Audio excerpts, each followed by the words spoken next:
Good evening, good evening, good evening. Praise the Lord, everybody.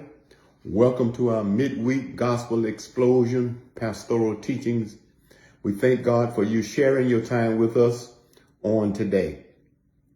We do honor God, who is sovereign and supreme, to his Son, Jesus Christ, who is Savior and Lord, and to the Holy Ghost, who is our comforter, leader, teacher, and our guide. He who leads us in the way of all truth and righteousness. And to each of you in your respective places, we greet you with Jesus' joy and certainly in divine love.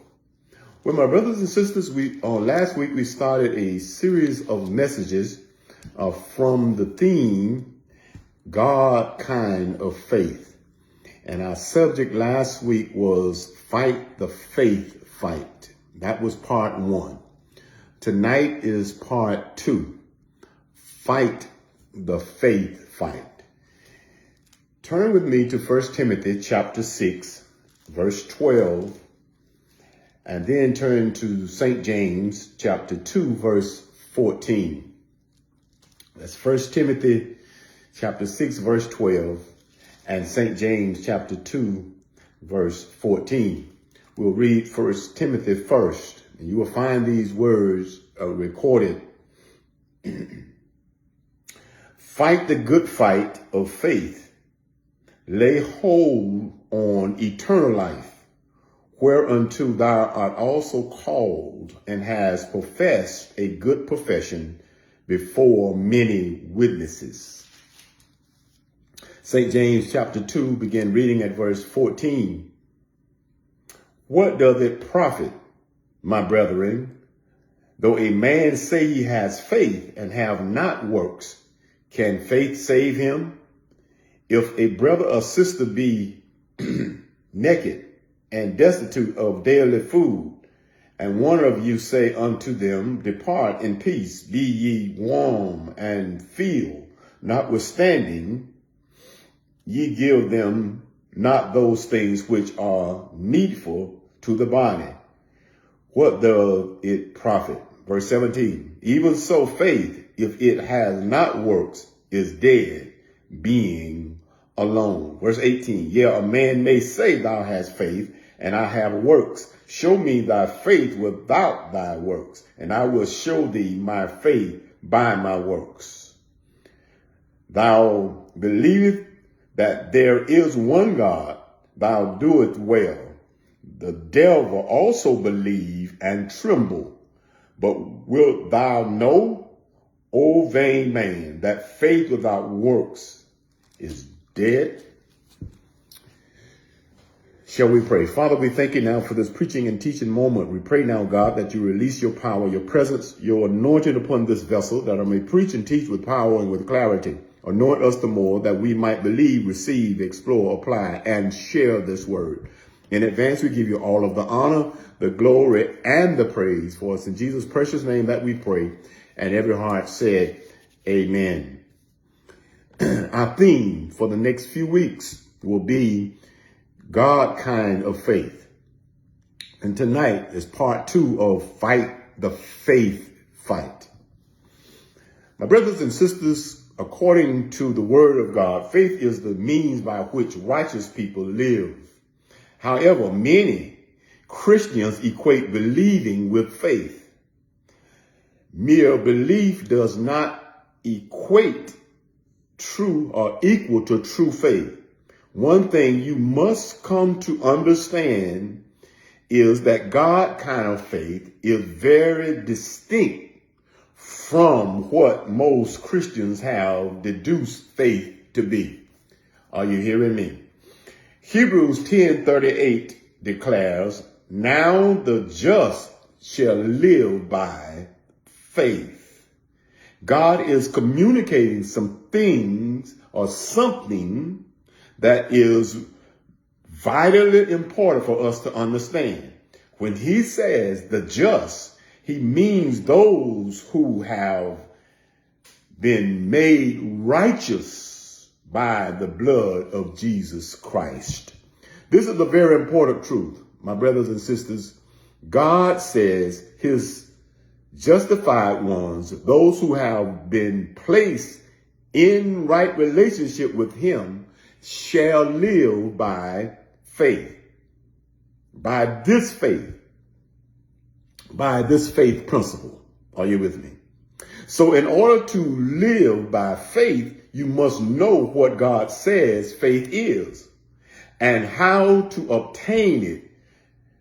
You see, my brothers and sisters, just belief in the Lord promises, just believing in the Lord's promises is not true faith unless accompanied by belief or corresponding corresponding action. Belief plus corresponding action. To truly walk by faith, the believer must keep hearing the word of God to remain convinced of any preordained promise. So, on last week, we talked about the vital principle of faith, and that is faith speaks what it believes. So now, this is part 2 on tonight. Faith has nothing to do with your emotions. That's how I'm starting tonight. Faith has nothing, zero, to do with your emotions. Faith is outside the realm of emotions. Faith is not just believing. I'm trying to drive that home. It is an act that corresponds, or an action, hear me well, that answers back to what you say it is that you believe. Are you getting that? Again, speaking is the primary act of faith. It is the first one. It's the first act, speaking. You will not do other acts. You will not do 1, 2, 3, etc. if you do not first do that one, if you do not speak. That's the first act of faith, is speaking. Remember, the vital principle of faith is faith speaks what it believes. Are you hearing me? 2 Corinthians chapter 5, verse 7 says, "For we walk by faith, not by sight." Now, if you put our Bible faith, the working definition of faith, in the verse, in that verse, it reads, "For we walk by conviction or persuasion," which is belief, plus corresponding action, not by sight. Are you hearing me? A more accurate translation for sight would be senses. God is not referring to visual perception only right here. He's talking about just not by sight, but senses. If that was the case, if he's just talking about visual here, if that was the case, then it would be okay to walk by touch or by one of the other senses, feel or smell or taste. The walk of faith, hear me well. The walk of faith is a walk that leaves the realm of the senses. Now, it does not ignore the senses. It simply does not speak what the senses tell it to speak. Are you hearing me? Walk, most of the time in the Bible, means live. So God tells us how to live. That is how to get from where you are to where his word says we are supposed to be. Are you hearing me? Listen, you will never get there by attending church. Did you hear that? You will never get there by being a pastor or elder or deacon or musician. You get there when you learn to discipline yourself, to cause your convictions and your corresponding action to line up, your belief and your corresponding action to line up. Remember that the vital principle of faith is that faith speaks what it believes. Therefore, you live, you move believing plus speaking what you believe. Now, let me give you an example. You have a rope, and we will call this rope God kind of faith, or conviction or persuasion plus corresponding action. It is a rope of faith. Stay with me. Now, on one end of the rope, we have what is called the God kind of faith, as it tells us in Mark chapter 11, verse 22 through 24. So let's go there for a minute. Mark chapter 11, verse 22, begin reading at verse 22. Mark chapter 11, verse 22. Listen what it says. And Jesus answering said unto them, have faith in God. For verily I say unto you, that whosoever shall say unto this mountain, be thou removed, and be thou cast into the sea, and thou shalt not doubt in his heart, but shall believe that those things which he said shall come to pass, he shall have whatsoever he said. Verse 24. Therefore I say unto you, what things soever you desire, when you pray, believe that you receive them, and you shall have them. Isn't that something? Wow. That's good news right there. Wouldn't you agree? This is the kind of faith. This is the kind of faith to which only the believer has access to. What Jesus says in Mark chapter 11, verse 22 through 24. That is why you were born again, so you could have access to the God kind of faith. Listen, and listen carefully. If faith speaks what it believes, and the believer believes the word of God, then guess what? The God kind of faith is the kind of faith that speaks the word of God. I hope I didn't lose you there. Notice, on one end of the rope that we talked about a few minutes ago, on one end of the rope is the God kind of faith. That's explained in Mark chapter 11, verse 22 through 24. And on the other end of the rope is another brand of faith called fear. In the same way, faith is not an emotion, neither is fear. The faith life is a life that does not believe what its senses are saying. The faith life. It does not believe what its senses are saying, but it believes what the word of God says. Regardless, watch this, regardless of what it looks or smells like, or tastes like, or feels like. Are you hearing me tonight?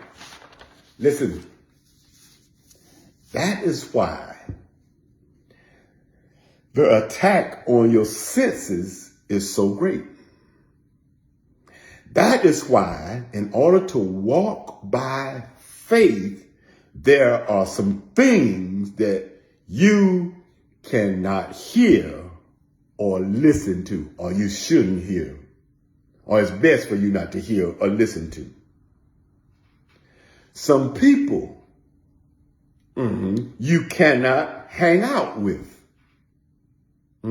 Some movies you should not see, etc. Now, hear me well. It is not because listening to certain music is a sin or watching a movie is a sin, but because that particular music or movie may affect your faith, or the people that you hang out with will affect your faith. The things you listen to will affect your faith. Are you hearing me? So now let's look at fear, the other end of the rope. Fear is faith, conviction or persuasion, which is belief, plus corresponding action. Fear is faith in the wrong set of realities. Fear is another way, or it's at the other end of the rope. It is belief plus corresponding action. Now watch this. For an example, are you still there? Are you with me? Let me see if I can give you an example. You have been in this place. You go into this place. You've been there before. And you know how it turned out. Wasn't a good experience. You know how it turned out. So you believe that it will turn out the same way again. Therefore, what happens is you speak how it turned out before. And the Bible calls that fear. Are you hearing me? So then, fear is faith in your negative reinforcement. Let me see if I can give you an example here, another example. Your dad and your granddaddy had the very same condition, the doctor says. And the doctor says that the condition that your granddaddy and your daddy had is now affecting you.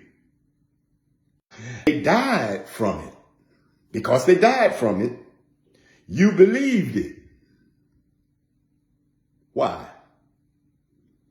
Well, you believed it on the previous experiences of someone else. And you do not even know why you believed it. But you know that you believed it because, hear this, because you have been speaking it. You are saying what the doctor says. The doctor says that this is going to affect me because my granddaddy had this condition, my daddy had it, and now it's affecting me. You begin to speak that. Are you hearing me? So my brothers and my sisters, fear is faith in your opinion. And we all have them, don't we? We all have opinions. My brothers and my sisters, hear me well. It is impossible to walk by faith without information. Did you get that? I'll say it again. It is impossible to walk by faith without information. So you receive information from somewhere. You must understand, and I hope you understand, you must understand you have been receiving information from the time you were born. We all have. None of us are exempt from that. We have been receiving information since the time that we were born. And guess what? Most of it is fallen and unredeemed information. Information from fallen man and unredeemed man or mankind. However, God is trying to give you redeemed information. The Bible definition of faith is not an emotion, and its definition of fear is not an emotion. No. The definition of faith is belief plus corresponding action. The definition of fear is belief plus corresponding action. So we can't say, or we shouldn't say, that faith is an emotion, which it is not. And we can't really say, or shouldn't say, fear is an emotion, because it is not. That's why I believe Jesus says in Mark chapter 11, verse 23, does not doubt in his heart, but believe. You see that? And we read it earlier in chapter 23. Let's go back into Mark chapter 11, verse 23, and let's see that again. We'll read the entire text that we read earlier. We'll start with verse 22. Listen what it says. And Jesus answering said unto them, Jesus is talking, have faith in God. Have what? Have conviction or persuasion, which mean belief, plus corresponding action in God. For verily I say unto you, that whosoever shall say unto this mountain, be thou removed, and be thou cast into the sea, and shall not doubt, here it is, shall not doubt in his heart, but shall believe that those things which he saith, he speaketh, shall come to pass. He shall have whatsoever he said. Now that's what Jesus said. Then he goes on to say, therefore I say unto you, what things soever ye desire when you pray, believe that ye receive them, and ye shall have them. Now, if we believe that Jesus is the Son of God, we need to believe what he said in regards to faith.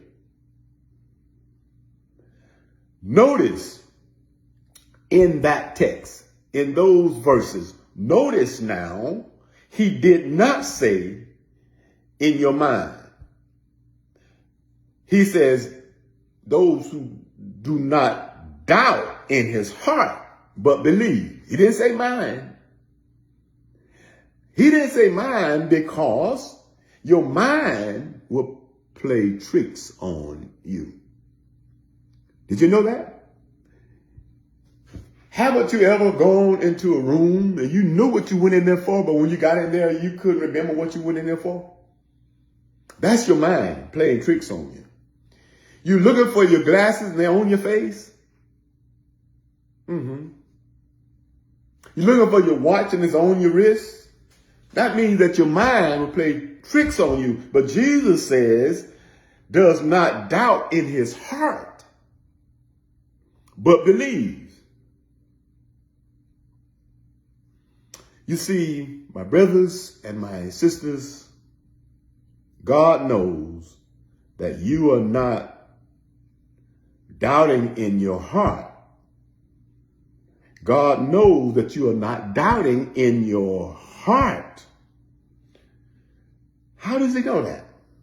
He knows that you're not doubting in your heart because the Bible says, for with the heart one believes unto righteousness, and with the mouth confession is made unto salvation. That's Romans 10:10. We've heard that before. If we've been in church any length of time, we've heard that. Listen carefully. It does not say with the heart man tries to believe. It says with the heart one believes unto righteousness, and with the mouth confession is made unto salvation.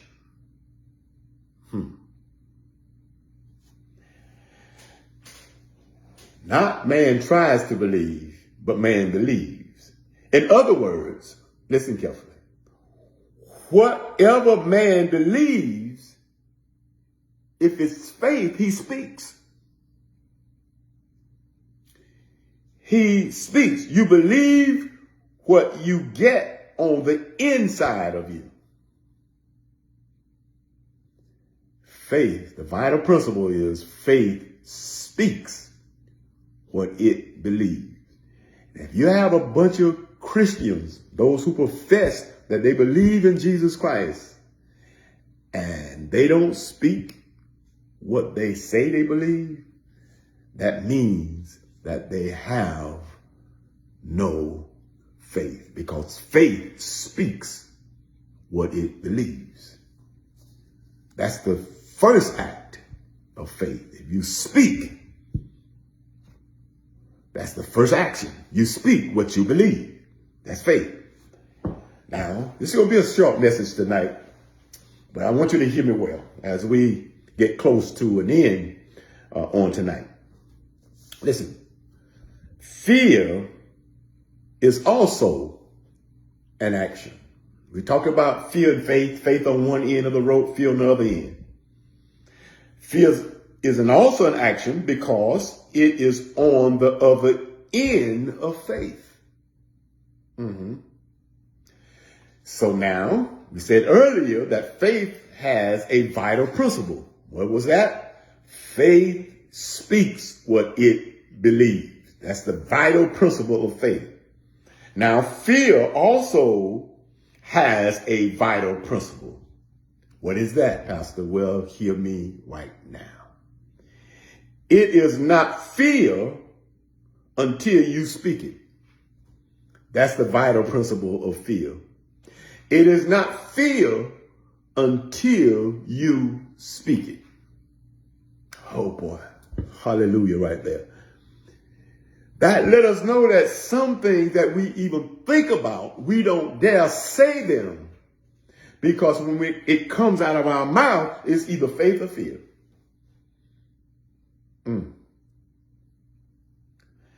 My brothers and my sisters, I want you to understand that you can still possess the promise if you do not allow your crazy thinking to dictate what comes out of your mouth. Did you get that? When it comes out of your mouth, The vital principle of fear, it is not fear until you speak it, until you allow it to come out of your mouth. You know, people say some things and a lot of times they don't know what they're saying, but the mouth can get you in trouble. You know, people like to say, you know, I love you to death. No, they don't love, they won't love you to death. I love you. No, that's, you know, that's bad speaking. So when we say some things, then it lets you know, and it lets the devil know, and it let God know whether it's faith or fear. The vital principle of fear is that it is not fear until you speak it. As I conclude on tonight, hear me well.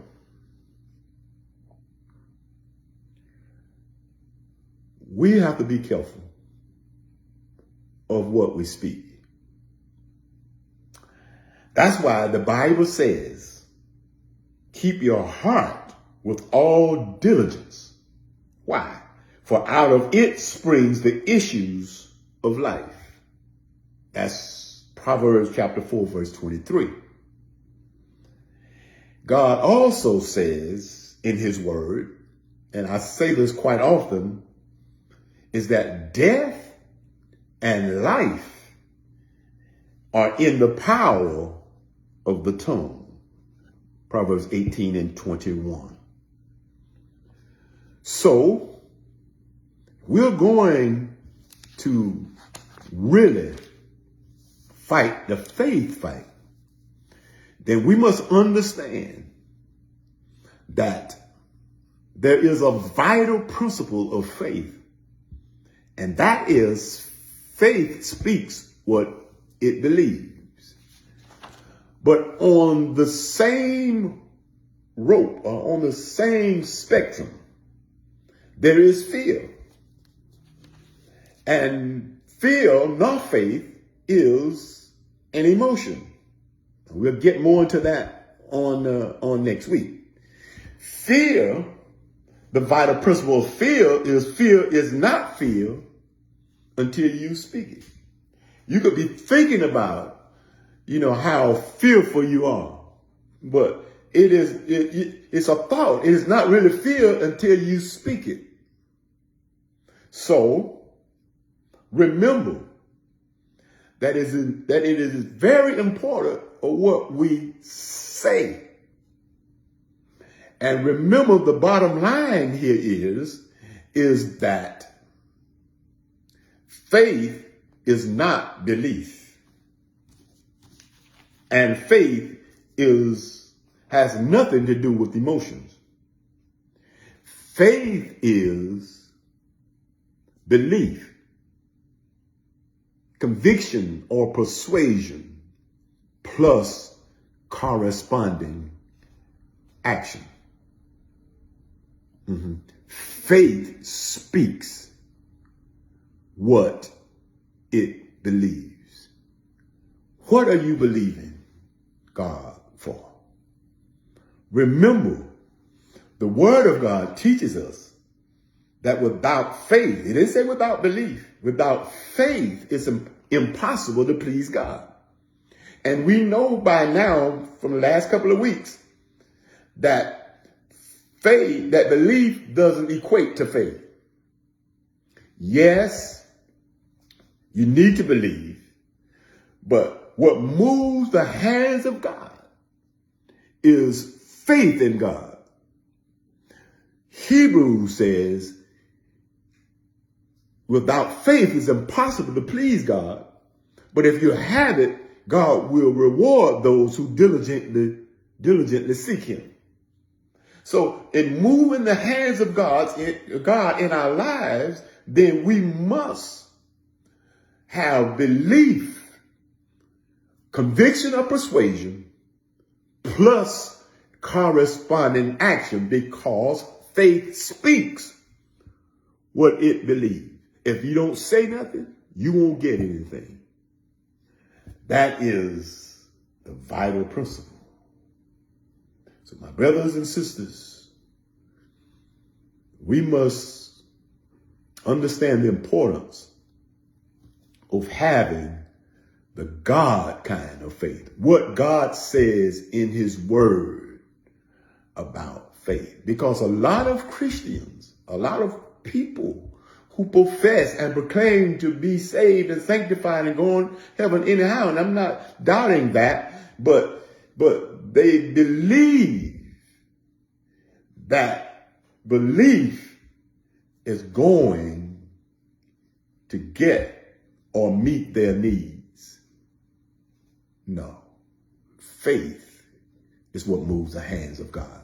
If you want to get your needs met, you believe that God can do it? Well, if you believe that God can do it, then you need to start acting on it. I say all the time, if you believe that God promised you something, then start acting upon it. If you believe that God is going to give you a house, go out and start looking for the furniture. That's the action. And you begin, first of all, by speaking that. God said it. This is what God said. I'm speaking it. I'm speaking it. And nobody can cause me to doubt what God has said to me. So, as Christians, let us all fight the faith fight. Remember, as I said on last week, is that's the only fight in the New Testament. That's the only fight that New Testament Christians should be fighting. Not fighting the devil, not fighting your enemy, not fighting the preacher, not fighting the deacons, not fighting other Christians, but fight the good fight of faith. That is what Paul, the Apostle Paul, wrote to his spiritual son Timothy in 1 Timothy chapter 6, verse 12. Fight the good fight of faith. Belief, persuasion, or conviction. That's what belief is. Plus action. James says in chapter 2 that faith without work is what? Dead. And work without faith is dead. You see, if you believe it, you begin to speak it. Because faith speaks what it believes. Shall we pray? Father, we thank you now for this day. We thank you for this word on tonight, reminding us how to fight the faith fight and to have God kind of faith. We thank you, oh God, and we ask that you allow this word tonight to sink deeply into our hearts, minds, and spirit, that we will become better Christians, better disciples, and better ambassadors of yours as we carry out the assignment that you have given us collectively and individually. We pray now, God, that you give us the strength, the power to do what you have called us to do in these dark and dreary days. We thank you that you have chosen us to be the one, to be the mouthpieces, to be the hands, the feet for you in this world. We pray for the church, the call out ones, the ecclesia, the body of Christ. We pray that you will give us more strength and remind us of our responsibilities. We pray for those who may have encountered maladies, sicknesses, and diseases, problems and pain, perplexities, confusions, and calamities. We pray, God, that you will restore us to our rightful place in you so we can do what you have called us to do. Give us strength, oh God, to keep marching, to keep moving forward in the name of Jesus. We pray for the unsaved. We pray for those who are backslidden, that they would make a decision. The unsaved will be saved, and the backslider will come back to a God who loves them. And if you're listening or watching on tonight, and you are not saved, we want to give you an opportunity, because that's your first step in receiving the abundant blessings of our triune God, is by accepting what God has done through his precious son, Jesus the Christ. If you are not saved, we'll give you an opportunity to be saved on tonight. The Bible says, he that calleth upon the name of the Lord shall be saved. Believe in your heart and confess with your mouth, you shall be saved. So if you're not saved, if you'll just pray this prayer with me on tonight, or repeat after me. Lord God, I'm a sinner. I need to be saved. I need the gift of salvation. I believe that Jesus the Christ is your son. He died for my sins and you raised him for my redemption. Come into my heart, Lord Jesus, and make me a new creature, a new creation. I receive you as Lord and Savior of my life. If you pray that prayer with me on tonight, according to the word of God, you are saved. So what I want you to do, I want to encourage you to connect with a Bible-believing, Bible-teaching church so you can grow in what you have confessed and what you have believed. And if you have backslidden, come back. God is waiting for you to come back to him. He loves you in spite of what you may have done or thought you have done. He will restore you in your rightful place within him. Well, my brothers and sisters, thank you so much for sharing your time with us on tonight. I hope that you've been blessed by the word. Fight the faith fight, the God kind of faith. If you need a replay of this message, you can log on to our website, innovationbaptistchurch.org, and you can get the replay and you can share it with someone who you think may need it. And if you need our help, please call us, Innovation Baptist Church, 850-575-0818, and we will help you along the way. Until Sunday morning, 9:30 a.m., we will see you then, 9:30 a.m. for our Sunday morning worship experience. We're back in the sanctuary, so you can join us there, or you can join us on Facebook Live, 9:30 a.m. for our Sunday morning worship experience. If you want to share with us in our sanctuary, it's 2150 Bellevue Way in the capital city of Florida. That's Tallahassee, Florida, 2150 Bellevue Way. If you come, we're still wearing our mask for safety. So until Sunday, God bless you. May God keep you. Stay safe, stay strong, and be blessed is our prayer.